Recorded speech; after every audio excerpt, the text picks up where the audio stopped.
Hello everyone, welcome back. This is a part 3 of our continuation of about this miscarriage of justice of our son Farhad Said. We already demonstrated before how Farhad accepted the plea bargain. He was advised by his lawyer, and we mentioned the second part was the submission, and now we're just going to go to the proceeding. So you have, just to refresh your memory, Farhad was wrongly advised to accept a plea bargain, which is he wrote part of the document. And those documents, somebody was already being convicted without a terrorism offense. So he listened to his defense lawyer because his planning is to create offenses. So first of all, they have to make him accept plead guilty for some reason. And the plea bargain charge itself, it was already signed before even Farhad accepted that the plea bargain. Plus, I just wanted to remind people, Farhad pleaded guilty writing a document, but he did not plead guilty of violence ideology or anything to do with the group, because he was promised he will get 25% discount and he will cause him to be released from the prisoner, and that's why he accepted. And he has a low self-esteem. You know, he's a very quiet, humble kid, and that's what he did. But the submission itself, he went against the plea bargain. He was completely denying what Adam Huda advised. He said the original charge, it was forceful into Farhad, because Farhad was the last in everything. Last on the proceeding, last one to be charged, last one to be, people they've been such many years before Farhad he became to be such and arrested. The day he was arrested, that's the day he was charged. And one of the photo they used it in the media, it was the photo you see in front of it. This photo has been taken 5 years early in our home when Farhad still used to live with us. He wasn't even praying at that time. And they use it, they say he's using a fingerprint salute like ISIS. It's ridiculous. I already wrote all of this to our leaders. Plus, I just wanted to remind everyone, before we decided to come to put public, we already wrote in everything what we say to you guys. So you know, it's not something we're doing for fame, but we're doing for justice, because we believe it was a massive error to involve our son in this case. So before I start with the proceeding, I want people to remember, now Farhad is already accepted to write part of the document as a plea bargain, right? But they realize to decide to plead guilty with the document, it does not make him guilty, because still the crown, they have to come and prove all of this. But he did not plead guilty with a violence ideology. And without a violence ideology, there was no case. You know, and then the second thing is the physical element of Farhad. He has to be put there somehow, which is, I forget to put it here on the because that's a massive point. So let's beginning now with the proceeding. What actually they went there proceeding, it was the last maybe not even 1 hour. They went on the 5th of the 10th on the 17th, just to consider the violence ideology. You know, just say here, Your Honor, he denied Farhad to be, has an extreme ideology. He denied, Your Honor, but just consider, just put it in. He's guilty for it. So, you know, this is now the same barrister who wrote a submission. It was supposed the Crown now to come and dispute or to say otherwise, but now their own defense, they started to go and do this because they realized it was a mistake. Without consider violence ideology, there is no case. So as you see here on the F, whether he carried a theory of what, he denied, Your Honor, but we conceded. It's out of agreeable fact. That's what it says on the proceeding. Is not an agreeable fact, but just put it in and conceded. Okay, that day, the court was finished on that day. They went the next day on the 6th. Instead of letting the Crown to do this is how careless they were. They just went to do his own defense. So look at here, just the point, I wrote it down, what they say. They say, Your Honor, Farhad, he's availing himself from the prisoner program. I'm instructed, but he's eligible for it. So imagine, the same one who wrote a submission, he went to say this to the court, but because he's a very smart, they say, I'm instructed. And the only person who is instructed, he was defense lawyer, Mr. Adam Huda, because Farhad, he never spoke with anybody until when he was convicted, except Adam Huda. So he just put everything to Mr. Huda to say he's eligible for it. Can you believe it? Like, instead of going there to say the Crown, now prove what we're saying. This case is fake. This case, Farhad, he was not on the meeting. Summary of fact is Farhad was not involved. Just prove it. As I say, his preparedness to engage life in prisoner. Like he's already put his jersey now. He wanted to go, and I put it to the court. Like, can you believe it? Like you are telling the judge, look, he's already ready. He's already prepared. He wanted to go in prisoner. We know he's innocent, but it doesn't matter. Just put it in. This guy, he has no parents. He's African background. No one is gonna notice anything. With his only uncle in Australia, myself, I know nothing about the law. Well, plus this time, Farhad was running his own case. So he's going to be in custody of numbers as years. We accept that. Can you just believe, like, this is a defense. They're begging the judge. They say, look, we accept that already. You know what I mean? We wanted to send him, this guy is in prison. And then, your reference to a thing is not an agreeable fact, but consider that he did. Like, he didn't agree, Farhad. So if the rules of agreeable fact is followed here, they went against it, because the defense now, they went against the agreeable fact. He denied, Your Honor, but no problem. Just consider it. He was in adhering to Wahhabi form of Islam, Sunni Islam. So this case, you see, there is a thing they call proceeding entry. Proceeding entry, how the judge designed, not the prosecutor, the judge designed. You can see there is ISIS in there. There is Al-Qaeda, Wahhabi. There is a Sunni Islam. There is, because everything, they just put it in, man. It's just crazy, man. How can you do that? Even the ISIS and Al-Qaeda, they don't get along, but it does not matter. So this is how the defense lawyer went to help a judge to prosecute the client. This is what you say in H. You say, I would have liked it to be a little bit more assistant for you, Your Honor. So think about this. Did they went there actually to look for the truth, or the judge to hear the truth, or they went there to assist the judge so they can convict our son?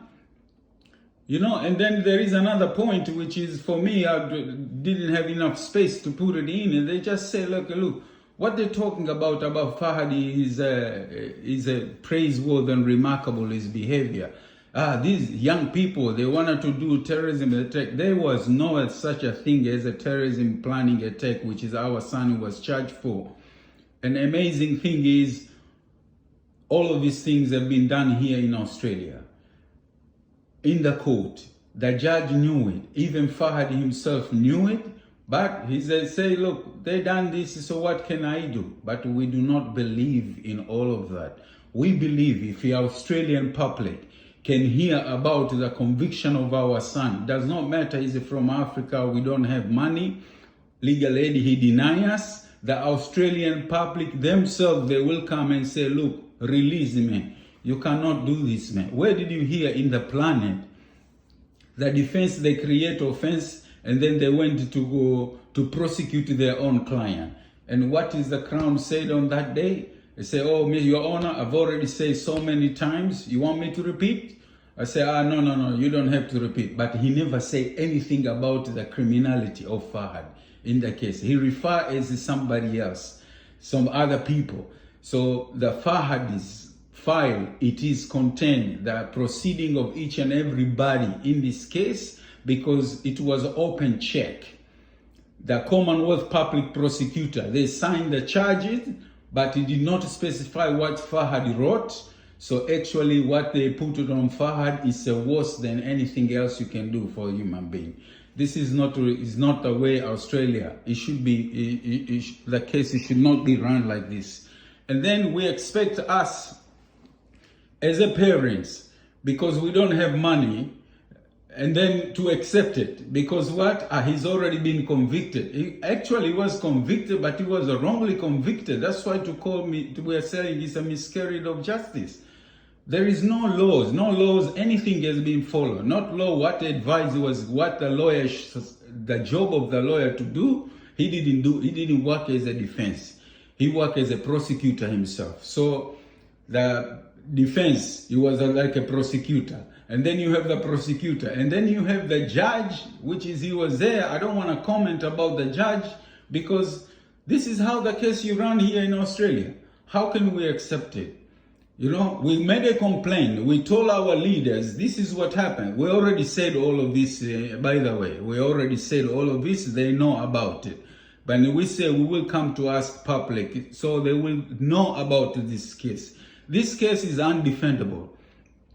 You cannot explain anything. How terrible can the court be in the first world country like the case of Farhad Said? So we want to ask our son to be clear his name, to be released from prisoner, because there is a worse. I'm telling everybody, there is a worse in this case than what the defense they've done. Because what? The defense, they can say whatever they wanted. The prosecutor, they can say whatever they wanted. Their judge, there was no jury.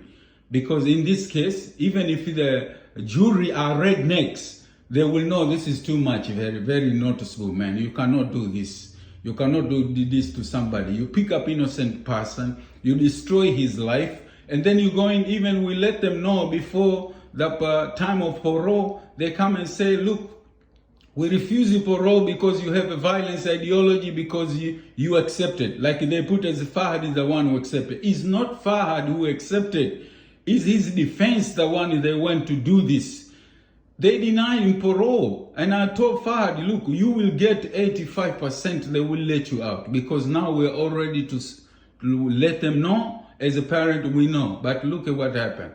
Oh, we're not going to let you because you're very dangerous to the community. He has a low self-esteem.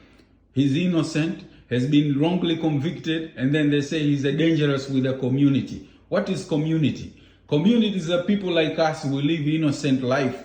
We just carry on with our life, and then you're going to arrest, even for example, you come and arrest me now, and you create offense, and then you're gonna say like, look, oh, you've done this and that, and who else there? So they left Farhad to be like a punching bag. In the middle of it, he wasn't in the court, his own defense, and as a matter of fact, he's his own defense who did this, but there is none of other co-accuser. The one who have a QC, they went to do this.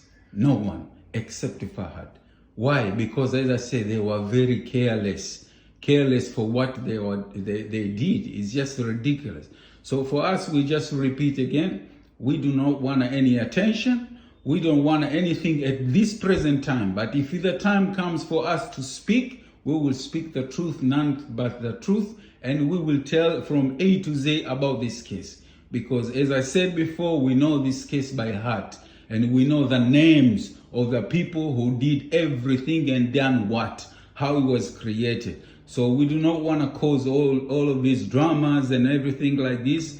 Easy way for us is our parliament and our leader to sit and decide to release our son. Because investigation, you don't need investigation. We already wrote it to first law officers. We already wrote it to all of them, the one we put them before, Attorney General, Police Commissioner. We already said Royal Commissioner, Ombudsman, Chief Justice, all of them. What can we do? So we have no money now. We have to accept it for what? No, even if we are scum on this planet where people, they think, but you cannot do this, man. we might as well be chained up, all of us, and be throwing into the sea because we have no meaning of life. You've been treated so bad in a first world country. If Australia was dictatorship, there's no problem. But this country has a law and order. We have read it. We know what the prosecutor's job. We know what is the defense job. And look at what happened. Now you just sit there for the last and you say, look, we're going to deny you parole. And now the funny thing is, you just come and ask me a question. Oh, did you have a legal document as a guardian from the court to prove it when he was before 18? Do you know how ridiculous is that? You never asked me this question when I brought him from Africa, when he was 12 years of age. You never asked me when I sent him to school. You never asked me when he was sick. You never asked me when I sent him back when he didn't want to finish high school. You didn't ask me when all of this, do you have a legal document? That's ridiculous. What do you want to ask me the things now when he's 31 years of age? He's been in prison since when he was 24. So our job is to fight and struggle until we get justice in Australia, because this is really bad, man. This is really bad. For us, this is not good. There was no violence ideology. Plus, the things I wanted to mention is when Farhad pleaded guilty, that there was no weapon in this sort what they call group, because that weapon charge, they were not created. They were created maybe 2 or 3 months after Farhad he pleaded guilty. So he got nothing to the violence ideology. He got nothing with with a weapon. There was no weapon of this, because they made him first of all, made him as a federal offender, and then they can create all of this in order to charge our son. And then one point I wanted to mention is, I said I'm not going to talk about judge or court or anything, but there is something very interesting to know.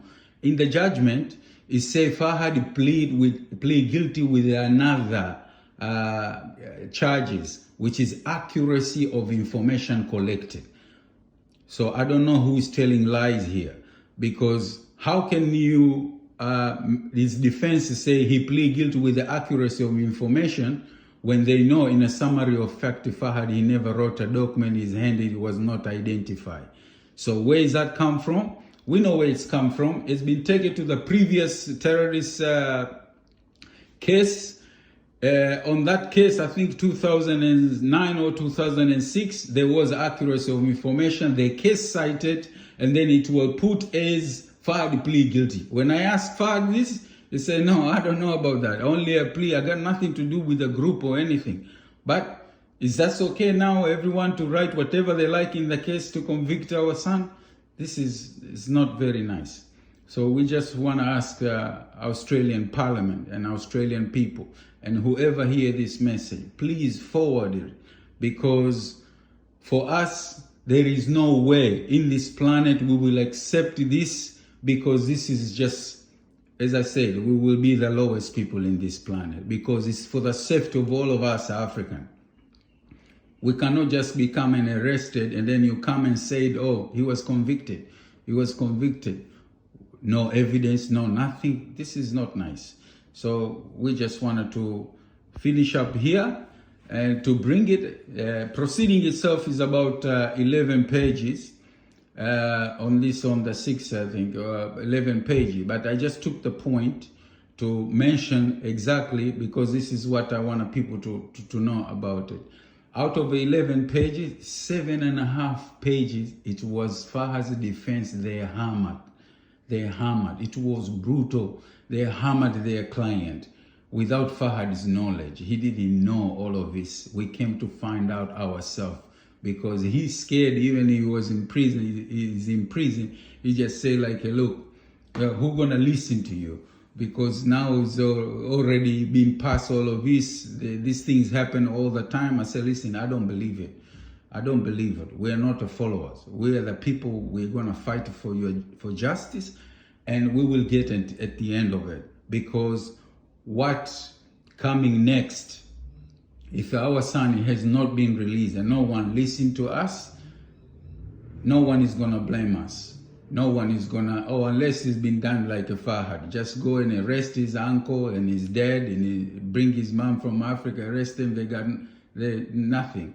You know, but we're gonna speak the truth, nothing of the truth. And if the truth to free our son can cause us to be arrested or to be in trouble, let it be. But Australia, they need to know the truth about this case. This case is just far and beyond miscarriage of justice. We want our son to be released, freed, man. You know, it's not fair, man. He's been sitting there, you know, all of this time. Nothing. He hasn't done anything. You come and say and even deny the parole, you know, it's just ridiculous. So we just finish up and said we're not gonna post anything until next month, the end of the first week of October. If nothing has been done, no one is listening to us, because no one is viewing, or we don't get any attention, no problem. We're gonna go back in Africa. There is a 150 million Swahili speaking. They are waiting to hear something like this. So that is the time it will become, but no one can blame us, because there's nothing new what we say. We send the evidences, we made our complaint, but they decide somehow. So now we just say like, look, we want everybody to sit together at the parliament and then just to come and deal, because this is not nice. Thank you very much for listening. Please forward the message when you get it, because it will help to get attention, so people that can read and know what it has been done to our son. Thank you very much. See you. Hopefully to see our son is out soon. Cheers.